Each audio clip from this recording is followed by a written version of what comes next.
Hello friends, ओम श्री गणेशाय नमः। ओम नमः शिवाय। आप सभी का स्वागत है आपके अपने यूट्यूब चैनल पर। फ्रेंड्स, आज हम आपको इस वीडियो में बताने जा रहे हैं श्रावण मास महात्म्य के छठे अध्याय की कथा के बारे में, जिसको सुनने मात्र से ही प्राप्त होती है भगवान शंकर की असीम कृपा।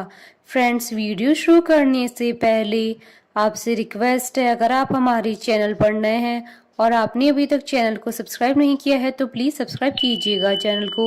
साथ ही प्रेस कीजिएगा बेल आइकन को, जिससे नए वीडियो से रिलेटेड नोटिफिकेशन आपको तुरंत प्राप्त हो सके। और वीडियो पसंद आने पर वीडियो को लाइक और शेयर जरूर कीजिएगा, ताकि सभी भक्तों को इस वीडियो का लाभ प्राप्त हो सके। और कमेंट बॉक्स में ओम नमः शिवाय जरूर लिखिएगा।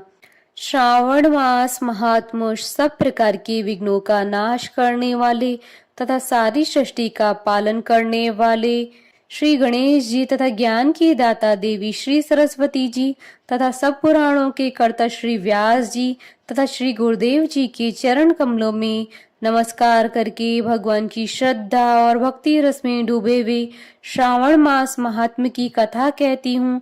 सोमवार व्रत का विधान। सनत कुमार बोले, हे भगवान, मैंने रविवार का हर्षकारक महात्म्य सुन लिया। अब आप श्रावण मास में सोमवार का महात्म्य मुझे बताइए।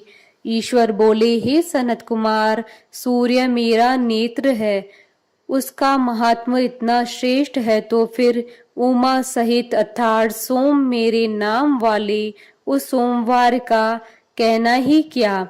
उसका जो महात्मा मेरे लिए वर्णन की योग्य है उसे मैं आपसे कहता हूँ। सोम चंद्रमा का नाम है और यह ब्राह्मणों का राजा है। यज्ञों का साधन भी सोम है। उस सोम के नाम के कारणों को आप सावधान होकर मुझसे सुनिए, क्योंकि यह वार मेरा ही स्वरूप है। अतः इसे सोम कहा गया, इसलिए यह समस्त राज्य का प्रदाता तथा श्रेष्ठ है। व्रत करने वाले को यह संपूर्ण राज्य का फल देने वाला है। हे विप्र, उसकी विधि सुनिए, मैं आपको विस्तार पूर्वक बता रहा हूँ। 12 महीनों में सोमवार अत्यंत श्रेष्ठ है। उन मासों में यदि सोमवार व्रत करने में असमर्थ हो तो श्रावण मास में इसे अवश्य करना चाहिए। इस मास में इस व्रत को करके मनुष्य वर्ष भर के लिए व्रत का फल प्राप्त करता है।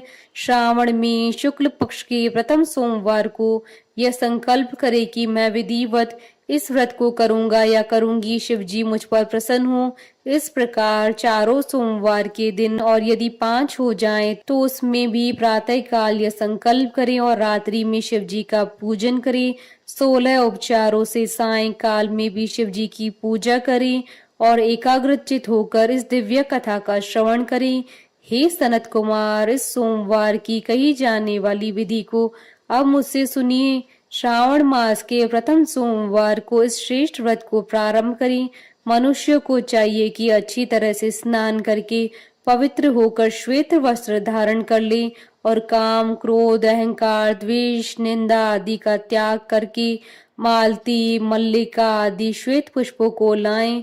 इनके अतिरिक्त अन्य विविध पुष्पों से तथा अभीष्ट पूजन उपचारों के द्वारा त्र्यंबक इस मूल मंत्र से शिव जी की पूजा करें। उसके बाद कहें, मैं शव भाव नाश महादेव उग्र उग्रनाथ भाव शशिमौली रुद्र नीलकंठ शिव तथा भवहारी का ध्यान करता हूँ। इस प्रकार अपने विभव के अनुसार मनोहर उपचारों से देवेश शिव का विधिवत पूजन करें। जो इस व्रत को करता है उसके पुण्य फल को सुनिए। जो लोग सोमवार के दिन पार्वती सहित शिव जी की पूजा करते हैं वे पुनरावृत्ति से रहित अक्षय लोक को प्राप्त करते हैं। हे सनत कुमार, इस मास में नक्त व्रत से जो पुण्य प्राप्त होता है उसे मैं संक्षेप में कहता हूँ। देवताओं तथा दानवों से भी अभेद्य 7 जन्मों का अर्जित पाप नक्त भोजन से नष्ट हो जाता है, इसमें संदेह नहीं करना चाहिए। अथवा इस अत्युत्तम व्रत को उपवास पूर्वक करें। इससे करने से पुत्र की इच्छा रखने वाला मनुष्य पुत्र प्राप्त करता है और धन चाहने वाला धन प्राप्त करता है। वह जिस जिस अभीष्ट की कामना करता है उसे पा जाता है। इस लोक में दीर्घकालिक वांछित सुखोपभोगों को भोग कर अंत में श्रेष्ठ विमान पर आरूढ़ होकर वह रुद्र लोक में प्रतिष्ठा प्राप्त करता है। चित्त चंचल है, धन चंचल है और जीवन भी चंचल है, ऐसा समझकर प्रत्ययन पूर्वक व्रत का उद्यापन करना चाहिए। चांदी के वृषभ पर विराजमान स्वर्ण निर्मित शिव तथा पार्वती जी की प्रतिमा अपने सामर्थ्य के अनुसार बनवानी चाहिए। इसमें धन की कृपणता नहीं करनी चाहिए। इसके बाद एक दिव्य तथा शुभ लिंगोभृत मंडल बनाएं तथा उसमें 2 श्वेत वस्त्रों से युक्त एक घट स्थापित करें। घट के ऊपर तांबे अथवा मांस का बना हुआ पात्र रखें। उसके ऊपर उमा सहित शिव को स्थापित करें। उसके बाद श्रुति, स्मृति तथा पुराणों में कहे गए मंत्रों से शिव की पूजा करें। पुष्पों का मंडप बनाएं तथा उसके ऊपर सुंदर चंदोवा लगाएं। उसमें गीतों तथा बाजों की मधुर ध्वनि के साथ रात में जागरण करें। उसके बाद बुद्धिमान मनुष्य अपने गृह सूत्र में निर्दिष्ट विधान के अनुसार अग्नि स्थापना करके और फिर शिव आदि 11 श्रेष्ठ नामों से पलाश की संविधाओं से 108 आहुति प्रदान करे। यव, व्रीहि, तिल आदि की आहुति आप्यायस्व इस मंत्र से दें और बिलपत्रों की आहुति त्र्यंबक अथवा षडाक्षर मंत्र ओम नमः शिवाय से प्रदान करें। उसके बाद स्विष्टकृत होम करके पूर्णाहुति देकर आचार्य का पूजन करें और बाद में उन्हें गो प्रदान करें। उसके बाद 11 श्रेष्ठ ब्राह्मणों को भोजन कराएं तथा उन्हें वंश पात्र सहित 11 घट प्रदान करें। उसके बाद पूजित देवताओं को तथा देवताओं को अर्पित सभी सामग्री आचार्य को दे दे। तत्पश्चात प्रार्थना करें मेरा व्रत परिपूर्ण हो और शिव जी मुझ पर प्रसन्न हो। उसके बाद बंधुओं के साथ हर्ष पूर्वक भोजन करें।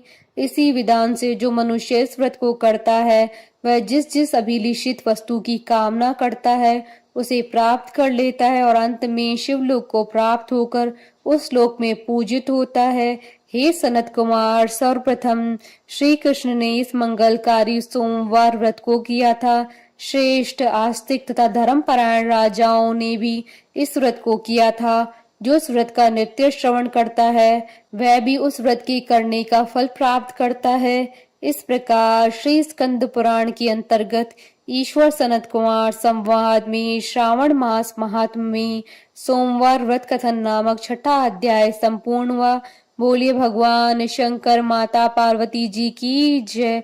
हमारे साथ इस वीडियो में अंत तक बने रहने के लिए आपका धन्यवाद। ओम श्री गणेशाय नमः। ओम नमः शिवाय।